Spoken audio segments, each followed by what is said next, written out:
how does everything I've talked about come together? Hello, and welcome to Titanium Tarot's Tarot, and today I'll be doing another insight, alright?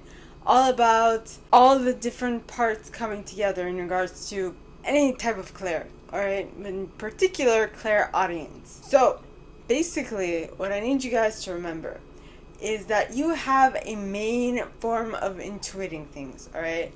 So that could be clairvoyance, which is what I talked about last week. Could be clairaudience, which is what I talked about this week. Could be claircognizance, which is what I'm going to talk about next week. Or clairsentience, which I think which I haven't covered yet, as well as clairolfaction or clairgustance. Okay, so clairvoyance is seeing things. Clairaudience, which is hearing things. Then there's clairgustance, which is talking about tasting things. And there's clairsentience, which is feeling things, like feeling as in feelings, or feeling as in like feeling it on your skin, or like a sensation in your body.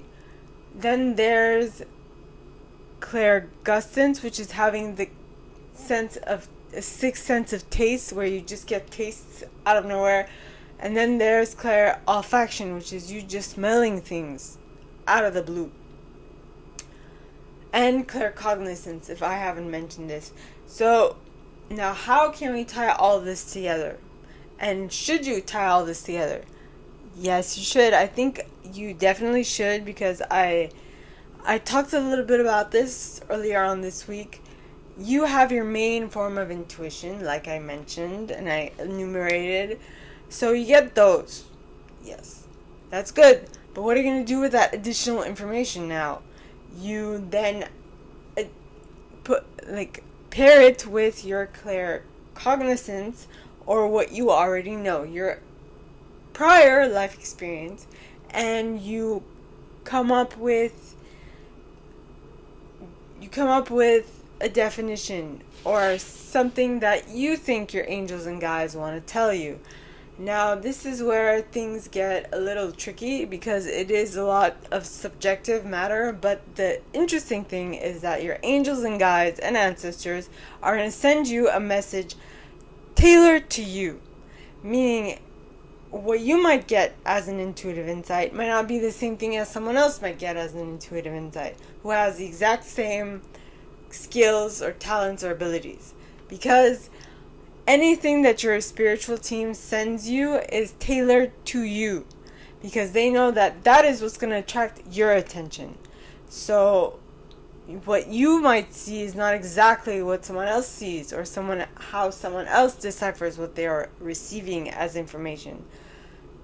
I hope that makes sense. If not, ask questions and it'll be my pleasure to answer. Now, so as I mentioned, you get the information, and then you use your claircognizance, or you use your past life experience to decipher that information.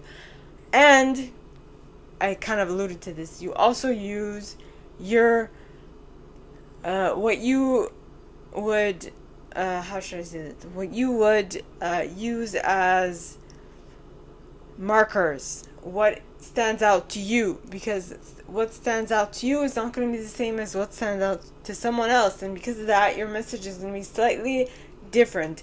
But this is where it gets tricky, alright? So the information that you receive might change, but because of your the things that you refer back to, and the things that you got your experience from, but the message that they want to convey, that your spirit team wants you to convey, is the same. Which means, and I had this experience, so I was talking with a friend, and I had received a download during a reading that I was doing, and that download was to tell him specifically this, okay, what I was talking about in the video. And so when I did get into contact with him afterwards, and I was like, listen, I have something to tell you. And so we talked, and I said, I have something to tell you. I picked up something during a reading that could be beneficial for you. And he's like, wait, like, you're talking like pulling cards? I'm like, yes. He's like, don't tell me. I don't want to know. I don't want to know exactly what you got. So what did I do? Because I still had to give a message, but he was scared of the fact that in my I'm not sure why he was scared, but he didn't want to receive it because I don't know why he didn't want to receive it. I can't remember exactly why, but he was like, I don't want you to make me scared or something along those lines. At least that's what I picked up on. And so what I did was, instead of telling him everything that I pulled, like every card that came out, I just told him the lesson that I got from the cards that came out. So that is something that I sometimes do or don't do. It depends on the person. It also depends on how open they are to receiving messages from their spirit team. So you have to tailor this, and tailor this to the person that you are talking to get the best response possible. I hope that makes sense. If not, ask questions and it'll be my pleasure to answer. So, will you tailor your messages from now on? Let me know.